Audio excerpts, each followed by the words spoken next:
Welcome to another episode of the 500 Sprintcast presented by Redline Ace. I'm Zach Heiser. Ashton Smyth joins me after another big weekend of 500 Sprint Car Tour racing. We'll break it all down. A couple of great interviews coming up for you as well. Ashton, one of the bigger tracks on the circuit, marked off the checklist here this season for the 500 Sprint Car Tour. You were there. Let's hear about Toledo last Saturday. Yeah, honestly, Toledo did what Toledo does. Green to checkered feature, nothing super crazy, but there was a lot of passing, which is always, super exciting to see. One that stood out to me, and gonna sound like beating a dead horse here with who I'm about to say, but Tyler Roark started sixth or seventh in the field and then ended up driving up to a podium finish. And I heard But too that one's caution flag may change the outcome of this whole race with the way that yeah, Tyler was moving. 100%. And it was kind of funny. Tyler kind of stayed back for about the first half of the race. And then, I talked to him in Victory Lane. He was like, no, it wasn't a strategy thing. It was just, me trying to get comfortable. And then it was like, all right, it's go time. And he was picking cars off like it was no tomorrow. If there was a caution, it could have been a different story. Bobby Santos ended up winning the race and he had like a 4 or 5 second lead on the whole field. Like it was insane how quick Bobby was. And, talking to him in Victory Lane as well. Big smiles. He was so happy, to kind of get that monkey off of his back and end up back in Victory Lane. It's been a little while since we've seen the 98 back in Victory Lane. And a picture perfect day for Bobby Santos. Off the trailer, fast in practice, in both practice sessions. And then once, the times got all mushed together to decide qualifying order, he was the last one to qualify, went out, set quick time. Then the redraw. So if you're not familiar with the 500 Sprint Car Tour, how the redraw works is a little bit different, but I love the way the redraw works. So the quickest qualifier will reach into a bag as they roll across the scale. So this week being Bobby Santos.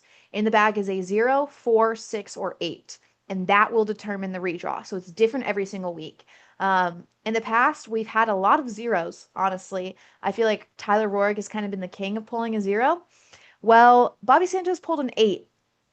And we only had 18 cars show up. So we're redrawing about half of the field, which makes things really interesting. Obviously, Bobby first pick, he could draw the 1 through the 8. And what does he draw? The 1, of Wow. course.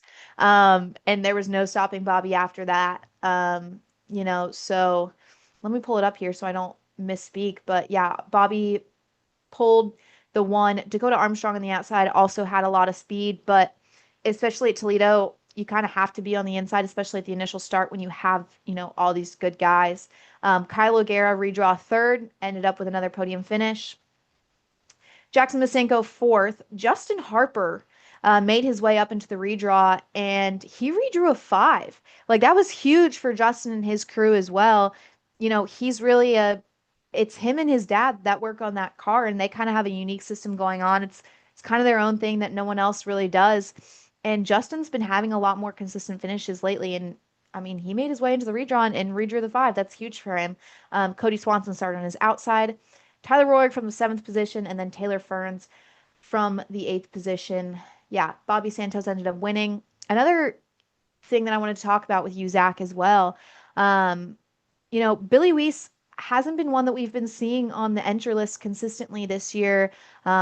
We talked about the whole Little 500 deal a few weeks ago where he hopped into Justin Grant's car.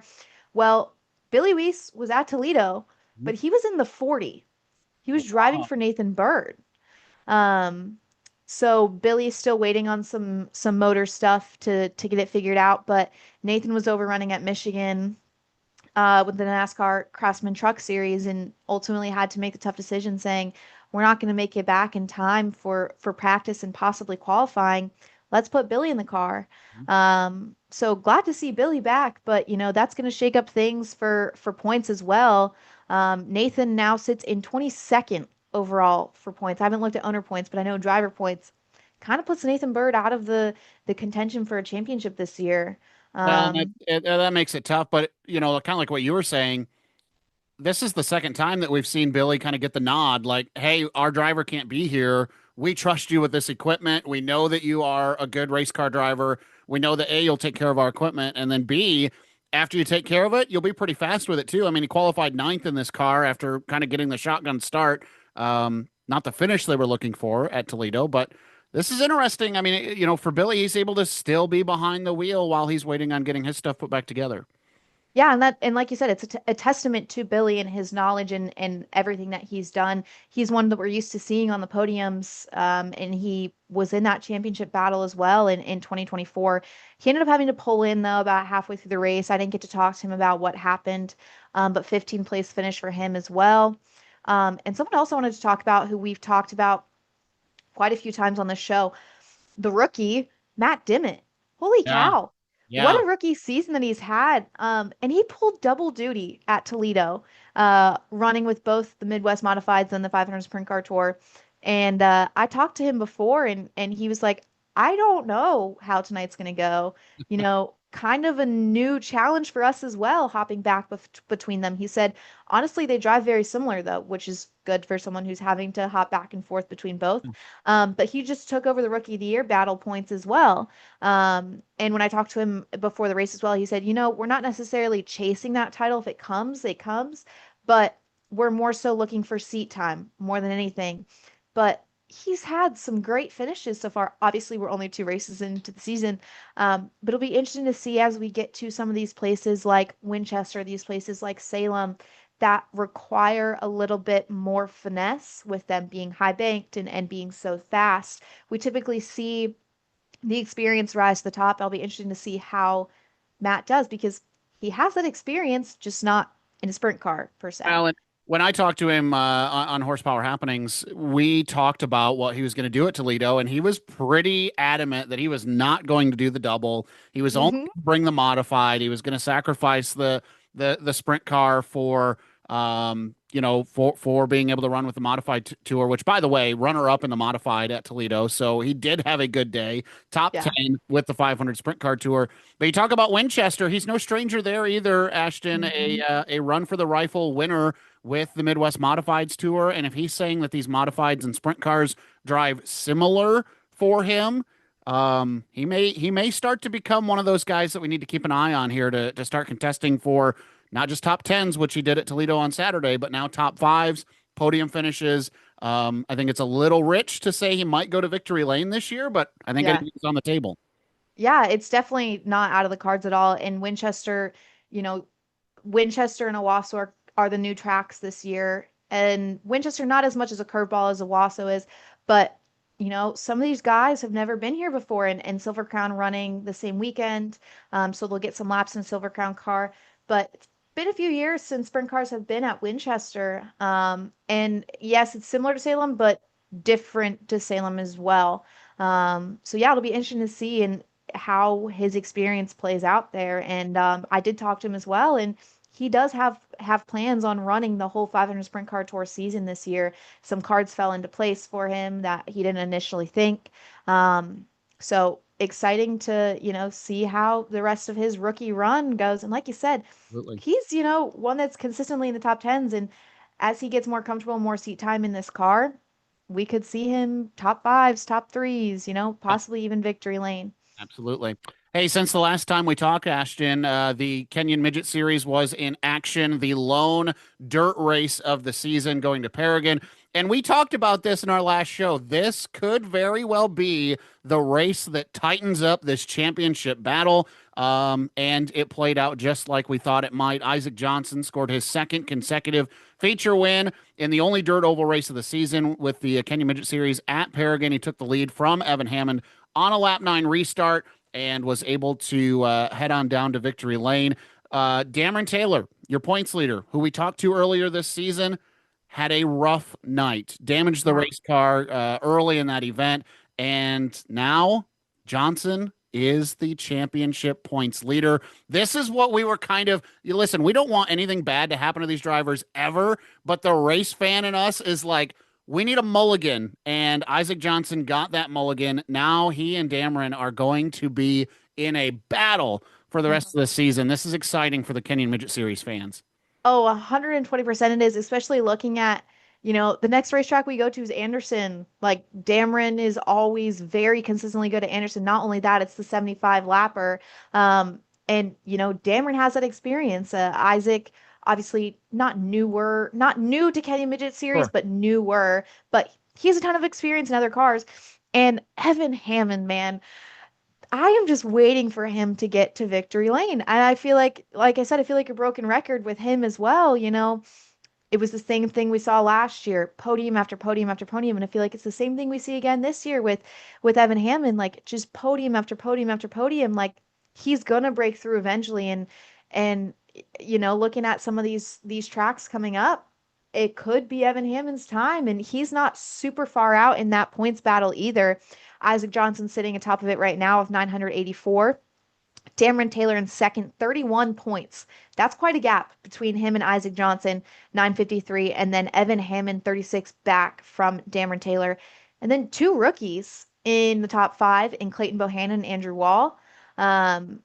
Going to Salem, Clayton Bohannon, there's going to be a lot of eyes on him. He knows Salem like the back of his hand, obviously running, legend cars and with his dad being the owner promoter over at Salem Speedway. A lot of eyes going to be on Clayton Bohannon going into Salem, which is in just a little over under a month now. Well, and the other thing I want to talk about too is if you look at the trends with the Kenyon Midget Series, let's go back April 11th. Who wins? Cameron Taylor. Next week, what happens? He goes back to victory lane April 17th at Anderson. Then Isaac Johnson cracks victory lane up April 26th. What happens on May 31st? Boom, he backs it up. Is it time for somebody else to go to victory lane? And if they do they double down? Or is it back to being Cameron Taylor's chance to go to victory lane, going back to Anderson? Then, as you mentioned, Salem. And then we're going to talk about this more coming up with Ryan. There's curveballs after that. There's this little comfort zone of the schedule.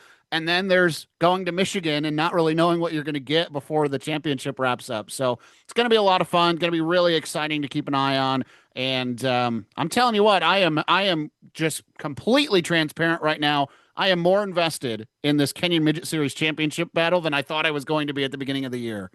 Yeah, it's interesting. And I know we're not supposed to have favorites, but man, if Evan Hammond continues this trend, I would be over the moon. That What's he he has got been right now? trying. So a fourth. Let me go back here. That one's not a good showing on race two, and a second to open the season, right? So I mean, Yeah, three of the four races, top five finishes or podiums. So yeah, look out for Evan. yeah. Kyle Sheard as well has been, he's had good success this season as well. A little bit of ups and downs, and but man, this championship battle is already brewing up, and we're only four races in, and we still got a lot of racing left to do. That's going to be exciting. You can Yeah. find the full schedule and more details,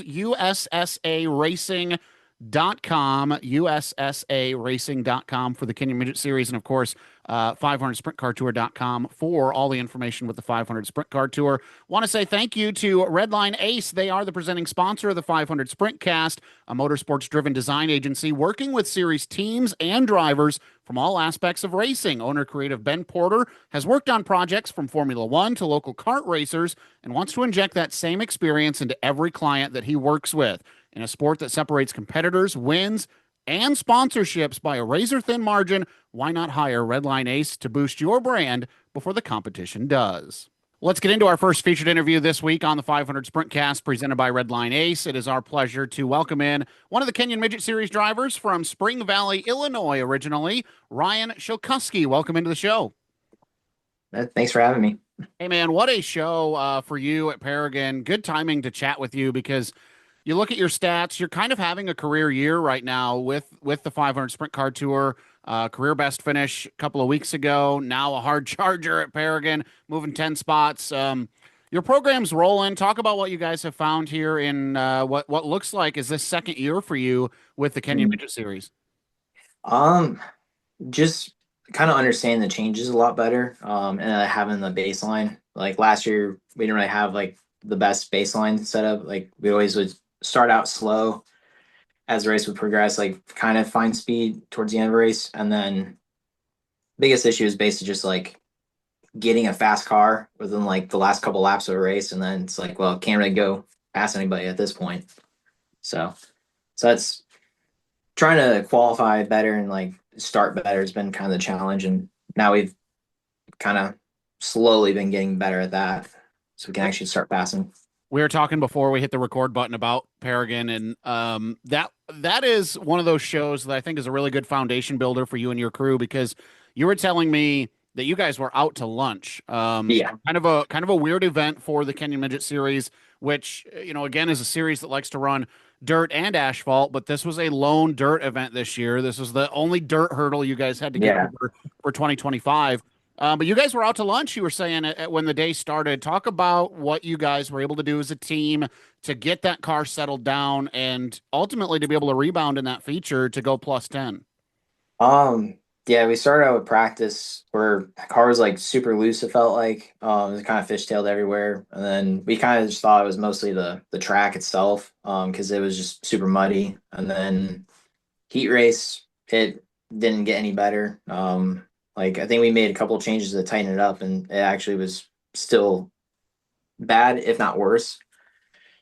And then so like I ended up DNF in the heat race just because like I thought I was gonna crash, and then ran the feature first 5 or 6 laps. I think I honestly like thought the car was still kind of the same, but slowly got better and better. And then I think we passed like one car, and then all of a sudden was like, all right, I can pass somebody, and then caught another car and started passing like everybody. It seemed like so. Wish we had more laps because I think I had something there at the end to compete for the front. But Probably wish you had more dirt races now on the schedule too. yeah, yeah, I love dirt racing, so it's probably one of my favorite things to do. You just said you love dirt racing, obviously the Kenyon Midget series, mostly running pavement, but what is your background in racing? How did you get started? Um, Mostly all pavement racing is kind of my background. I didn't start in go karts or anything. I went straight to midget racing. I started back at my home track, Grundy County Speedway, in Illinois, and so that's an asphalt track. And then so my dad, he raced pavement midgets there, and he ran some dirt races, not much. And then I ended up doing a few dirt races after my first full year of racing, which usually would practice and like heat race, usually struggle, like kind of like finish like towards the back, and then the feature actually start passing cars. So yeah, usually I don't do well at the start of the night, and then it's towards the end of the night is where I start kind of coming on, and so kind of have to work on qualifying a lot better. That's kind of the Hey, big struggle. the end of the night's what matters anyways. Yeah. You said something right before we started recording, and I kind of wanted to jump off of that.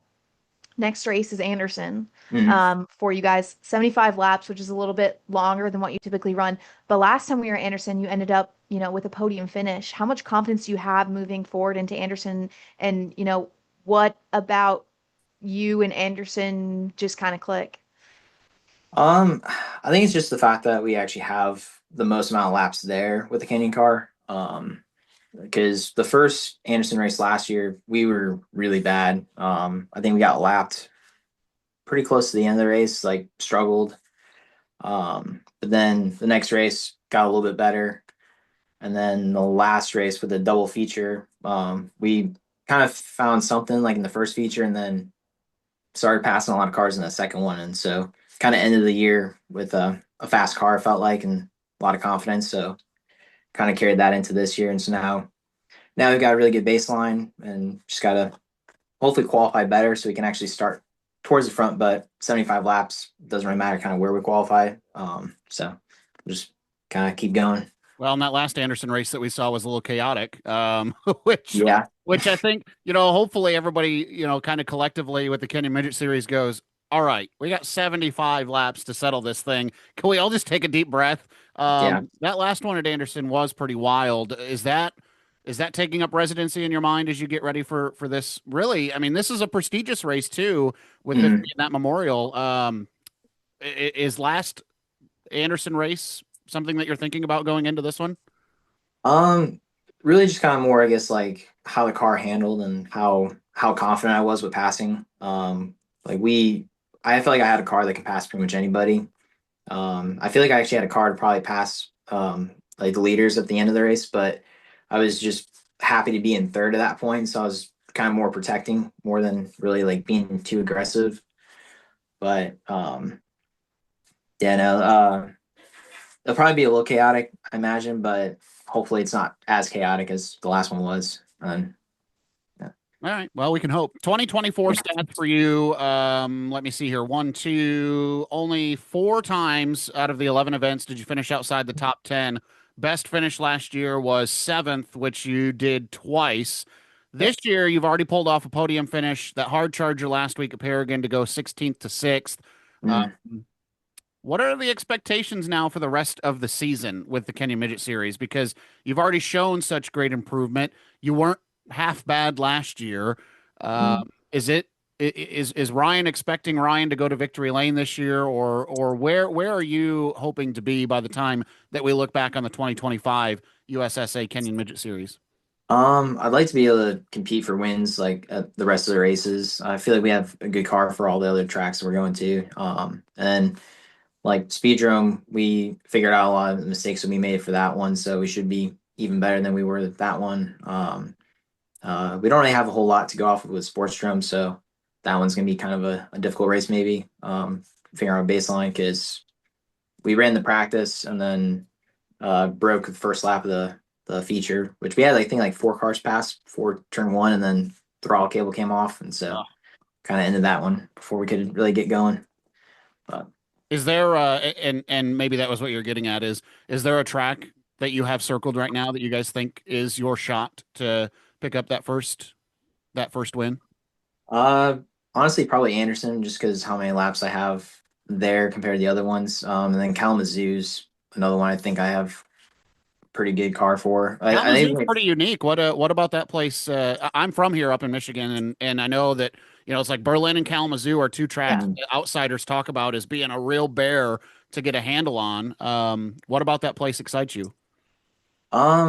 just kind of like how many like options you kind of have, like because you can get the car to do a few different like things. Like you don't have to really follow like the same like cookie cutter line basically necessarily. You can kind of like with the how like kind of like low grip the track is, it like you're able to drive really hard and aggressive, but you still kind of have to be a little bit careful. And you can kind of get the car to react how you need it to if you're having issues. I kind of feel like, um, but it's just fast and fun, and I love it. So on the flip side, Owasso, kind of a curveball for everyone this year. Mhm. Have you been there before? I How have are you not. feeling? How do you kind of prep for that? Just kind of watching a lot of videos that I can find of other cars that race there. That's kind of like guess like the big thing. Just trying to study what I can. Which is Then I tough because from what I know of what they've done, I mean, I think Must See is the only thing that you're going to find that's Yeah. even yeah remotely close, and that's yeah still it's really not, but it's the only yeah open wheel thing you're going to find. yeah yeah. There's probably not gonna be a lot of good information I guess for online, but I feel like it's probably gonna race similar to Kalamazoo for us, and yeah, it'll be a fast one for sure, and I'm just excited to be there. I'm interested in that one too, Ashton, because I feel like it's going to be Yeah. kind of like almost like a speed roam because the bottom is so dominant there, but it's so much faster than a Yeah. speed Then roam. That's the part that yeah. I'm not sure about. Yeah. Yeah. And you mentioned too, like, first trip for kind of everyone. It'll be interesting to see. So you talked about chasing wins. Now on the flip side, I'm a big points gal, like, chasing championships and stuff like that. You sit eighth right now. Is that in your head at all? Like ideally, obviously everyone's chasing a championship, but what would you consider success at the end of the season points wise? Honestly, probably. I mean, like, I was really hoping to be closer in the overall battle, but right now, I guess like just kind of getting as close as I can. I mean, it's still a long season, so who knows what will happen. I know Dameron had a bad race the last race, um, so I mean, who knows? I mean, we may still have a shot at it, like depending on how the rest of the season goes. So, just kind of take it one race at a time, and hopefully, if the points go my way, then great. If not, oh well. Anything can happen, man. Yeah. Anything can happen. So, well, man, want to give you a shot to, talk about who it is that makes it possible for you to do what you do. Folks that listen to this show might not always get to make it to the racetrack and may not be there when you crack into victory lane. So it's important. We like to give you guys an opportunity to thank some folks. Yeah. Dude, we don't have any sponsors on our car really, so it's basically just all me and my family. My dad puts so many like hours in trying to kind of work on the car, make sure it's ready. Um, just the rest of my family also helps out a lot. My uncle's kind of like my only real sponsor, I guess, with the tires. And then yeah, and then my fiance is of course one of my biggest supporters and kind of actually the reason why I got into the Kenyon series. So, Wait, I so want to hear that. I want to hear that story. Yeah. Um, I was going to ask how you ended up there looking at what you've done in the past. so we were racing our national car at IRP, and like we just never have any luck with that car. Like I don't think we've ever finished one race with that car. And just like we're using an engine from 1998, I think, and of course everybody else has like brand new SR11s, Toyotas. So it's very difficult to even really like kind of keep up. And so with the lack of reliability, we just couldn't really actually like develop me as a driver either.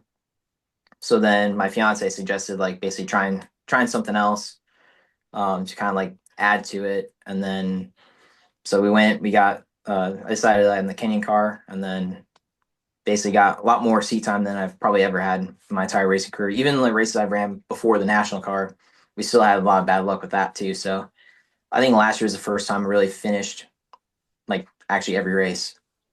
So that was a nice positive for last year too. So Well, Ryan, man, appreciate you making time to join us on the show this week. Good luck again coming up here on Saturday. No, next Saturday, June yeah, 21st at Anderson Speedway, the Don and Mel Kenyon Classic. 75 laps for you guys. Good luck on that one. thank you. Well, now let's move into the 500 Sprint Car Tour side of things for this week's show, and it's our pleasure to welcome in Indiana native Kyle O'Gara for this part of the show this week. Kyle, welcome in. Thanks for having me, guys. Man, what a fun start for us fans to the 2025 season. Fresh off of a podium finish at Toledo for you, Kyle. Before we kind of dive into all the nuts and bolts, I just give us kind of a Reader's Digest version how you think things are going this year. Top three at Toledo, fast track, trailing a couple guys who are pretty good at sprint car racing like yourself. Just kind of handicap how your season's going and how you're feeling at this point in the season. Yeah, it's been kind of a slow start to the year for us. I feel like we have two top fives to open the year, but haven't had the necessary pace that we want. Toledo was a good race. We had a little bit more on the expectations going into it. We fought for wins the past couple of years up there, and I thought we were going to have a chance this year. And Bobby Santos kind of rained on our parade there for a bit. So going back to the drawing board for the next trip up there, but it was good. It was good to get a podium for the 67 car, and we unloaded off the truck pretty poorly and kind of threw the kitchen sink at it as the day went, and made a couple spring changes, made some shock changes, some ride height changes, and kept adjusting until we were till it was race time, and still didn't go far enough. Well, and are those sometimes the events that are the most justifying, not necessarily for you, or maybe for you as a driver, but as a team to go, man, we were junk and we at least were able to salvage, a top three and we know that we've got room where we could have been faster. Yeah, for sure. I really, I mean, I said it on socials over the week that that's what championships are built on. We are going to the track to win races, but when our bad day is a third place, we got to be happy with that.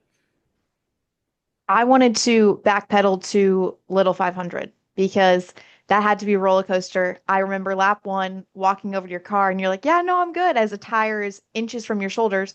And then you end up in victory lane. Like, kind of walk me through that whole 500 laps and what that was like for you in the 67 team.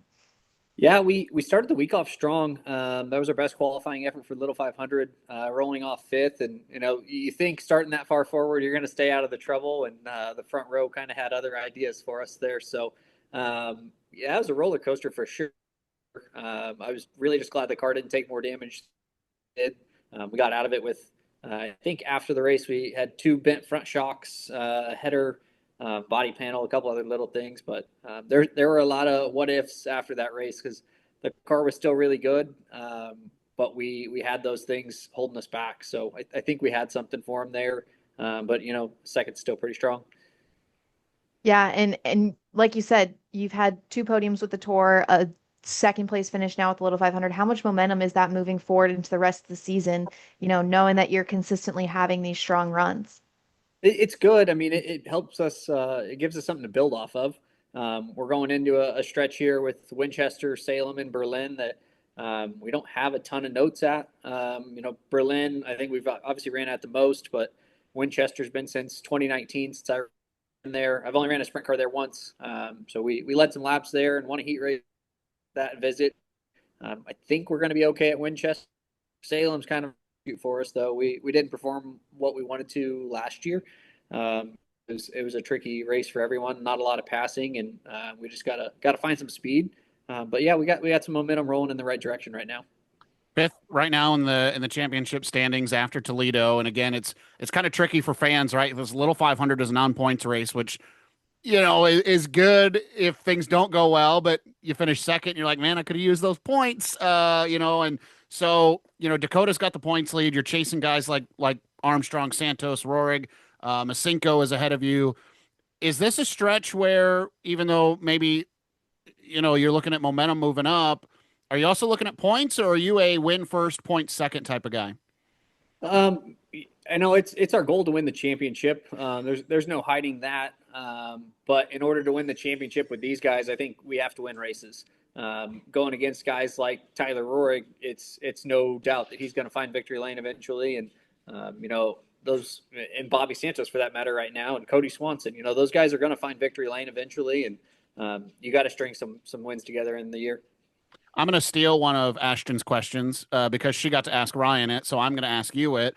After that stretch that you were talking about, you've got Kalamazoo and Owasso, and Owasso is the wild card. We asked Ryan about that for the Kenyon Midget Series, and the only thing that anybody's put on tape are winged sprint cars with must-see racing. Do you have any laps around there since everything has been done? And what are you expecting at this really massive curveball for everybody in the 500 Sprint Car Tour? I have no laps there. I've never been to the facility before, so this will be a first visit for us. Minus watching some videos online, like you said. There's not a whole lot we can do going into it. You can watch as many laps as you can and take as many notes as you can. But it's been just kind of a whirlwind with the Michigan tracks. They've been just a curveball for everyone. Kalamazoo, pretty happy at where we end up racing there. We ran auto value tour up there a bit, and had some good finishes and some podium finishes, but struggled a little bit last year. We go up to Michigan and really it's the whole field versus the 56 car. So I was gonna say Tyler Rohrig, is he? I look at the point standings and I think about Owasso, Tyler Rohrig, and then 500 Sprint Car Tour Rookie of the Year contender Matt Dimmitt. The only two that jump out at me as having any significant laps around these places in Michigan. Yeah, Tyler's always a threat. It doesn't matter where we go. I think, especially any track in Michigan, he's going to be the one to beat. I think. We've raced against each other a lot, and him and I have always ran each other really clean. Have good respect for each other. But yeah, he's got to have the target on his back going into the Michigan races from the whole field. They got those places figured out. Is there any sort of, so just to go back to Owasso though? Is that an even playing field now? Again, Tyler excluded. The only thing he's ever run though is an Outlaw super late model, which has a heck of a lot more downforce. Still, very similar horsepower, but a lot more grip than what you guys are going to have there at Owasso. Is that a great equalizer where it's kind of anybody's race? I'd like to think so, but I think that Tyler was kind of in that same spot with Berlin a few years back, and he's obviously just ran away with those. So the field's getting tighter there, but I have to think him having a few laps there with the Outlaw car has given him a little bit of an advantage, and they've been able to translate really well to their sprint car. So it's maybe for the rest of the field, it's going to be a pretty open. I know there's some wing sprint car guys that are running up there in a couple weeks. Before the non-wing race, so we'll see what they learn up there, and I don't think they're going to share any information with us. So we'll go up there with kind of our baseline set up and hope it works. The next race for the 500 Sprint Car Tour being Winchester. I assume, are you running Silver Crown that same weekend as well? I think we were just focusing on the sprint car that weekend. Okay. We kind of went back and forth a little bit if it was possible, and we kind of just said to focus on the sprint car and go from there. We've ran the crown car there a handful of times, but we really want to do well with the 500 tour this year, and we're going to spend some more time focused on it. Awesome. So Winchester, Salem, fast, high banked, and then, you kind of go to Berlin, Kalamazoo, a little bit different, and then you get back at Anderson, another quarter mile. Like, we have lots of very difference on the schedule coming up. Which one are you circling saying, okay, this is where we could win this year at? I think Winchester is there. Like I said before, we won a heat race. We led a lot of laps the last trip we had there. And I was pretty new to sprint cars then. So we've learned a lot since then. The other track that I'm a huge fan of is Kalamazoo. We've podiumed up there, I think 3 or 4 times over the years, and been really close to a win. And I think we can get it done up there. You just said it, really close to a win, and I feel like I keep talking to you in victory lane, but they're second or third place. What is that like missing piece, do you think, or is it just, all the cards kind of falling in place for you? I think everything just has to fall in the right direction for a win. These guys are the best of the best, and racing with Cody and Bobby and Tyler and Dakota, they don't come any better in pavement sprint car racing, in my opinion. And we seem to be that bridesmaid quite a bit in that second, third spot. So it's like I said earlier, it's hard to be disappointed with podiums against those guys, but we want more. So we'll just keep pushing. Everything has to fall in the right direction. We've kind of been that redraw has changed up a lot of things and put us not in horrible positions, but it makes us work for them a little bit more and makes it a little bit more rewarding on the podium now. You've done so much. I think that a lot of fans are familiar with your name, but if you start diving into what Kyle O'Gara has done, you got a lot of open wheel experience and a lot of different disciplines, though. Talk about landing with the 500 Sprint Car Tour when this kind of became a thing back a couple of years ago, and about the competition level because of everything that you've seen, just how intense and how difficult it is to win. Three wins to your credit since 2022 in the founding year of the 500 Sprint Car Tour. Just talk about how intense it is to race with these guys on a regular basis. Yeah, I had previous relationships with like Bobby Santos and Cody Swanson running USAC pavement midgets, and when that series kind of folded, we were trying to find a home, try to find where we wanted to go racing, and I tried the dirt thing for a couple of years. That didn't work out very well. Dirt's not for you, huh? Dirt's not for me. We only raced probably 6 or 7 times a year when those guys were racing 60 or 70 times a year. So what did you race? What in dirt?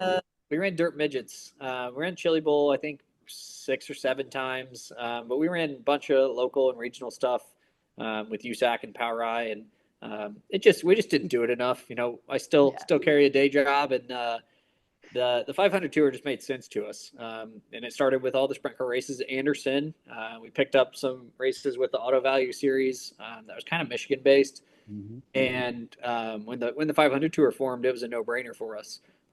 We've been good friends with Jared Owen and Rick Dawson from Anderson for a long time now, and we couldn't say yes quick enough. Well, man, Kyle, what a run here. And I'll kind of, again, ask you a question I just asked Ryan, piggybacking off of Ashton. Is there a track that you think is going to be the one you guys crack through at in this season where you really kind of feel like, Kyle O'Gara may be the odds-on favorite? I'd like to think Kalamazoo's there. We got the stats to back it up there. And a couple of years ago, I'd have never said this, but I want to get back to Anderson Speedway. We so badly, so closely we're there for Little 500, and we had the pace like we never had before, and we're right there, and I want to break through that barrier. We broke leading the last race last year. It was our first race with the new car there, and man, it just killed me. So we've strung together some really good finishes up there. We just need one race to go smooth. And maybe the 56 car to stay home, or have to start way in the back, right? Yeah, that's mine too. But Tyler and I are good on the track together, so it's fun racing with him. And be better to battle him out and beat him fair and square anyhow, right? That's right. Yeah. Kyle, man, appreciate you making time to chat with us. And I'm sure that we'll have you on the program again very soon. Good luck. Excited to see this stretch unfold. Like Ashton was saying, big racetracks, fast racetracks, and some great opportunities coming up. Yeah, we're looking forward to it and excited to get to Winchester. Well, thank you to Ryan and Kyle for being on the show this week. Of course, thank you to Redline Ace for being the presenting sponsor of this show. What is coming up, Ashton? We talked about it in that interview with Ryan, one of the biggest Kenyon Midget Series races of the year, Saturday, June 21st, the Don and Mel Kenyon Classic, 75 laps around Anderson. You've taken this event in. What can fans expect on the 21st down at Anderson, 75 laps? With these just absolute ripping Kenyon midgets. Oh yeah, Kenyon midgets are so fun to watch at Anderson. Honestly, videos doesn't do it justice. If you can get to Anderson Speedway, do it because 75 laps in these cars is insane off the rip. Everyone is, every single one of these drivers, I think, is I don't know what the good expression is, but they are giving it all they got from lap one. And 75 laps, I think it might be the longest race that we see out of these guys this year. And it's always an interesting one. And like you said, it's such a prestigious event within the Kenyon Midget Series now. It's always, one that's great to watch every single year. And so many curveballs, lap traffic will start becoming a factor, longevity of the car, how's it going to break in? These guys are only used to running 30 laps or so. Well, now double that with 75. Can the driver hold on to the wheel long enough? Obviously, things are down to break with 75 laps, and we have a ton of rookies this year. So how are they going to handle tackling this 75 laps for the first time? And then, of course, not to be outdone, the 500 Sprint Car Tour massive event coming up. We talked about it quite a bit. Sunday, June 29th, Winchester Speedway, the return of sprint cars to the historic high banks. Never fails to put on a good show as Winchester Speedway. And kind of like what you were talking about with the Kenyon Midgets at Anderson, who can put the whole thing together? Driver, team, car preparation. It takes everything to win at Anderson, whether it's a 30-lap late model sportsman event or this 500 Sprint Car Tour event. It takes every single thing to go right to get it win at Winchester. And so that's what's on the line for Sunday, June 29th. And that's the next event for the 500 Sprint Car Tour. Next, 500 Sprintcast will come out just prior to that. Thursday, June 26th will be our next date on the airwaves, and appreciate you checking out the 500 Sprintcast presented by Redline Ace. Of course, Spotify, Apple, everywhere, Pandora that you enjoy podcasts, and also on YouTube. Drop us a follow, subscribe, and we will talk to you next time with the 500 Sprintcast presented by Redline Ace.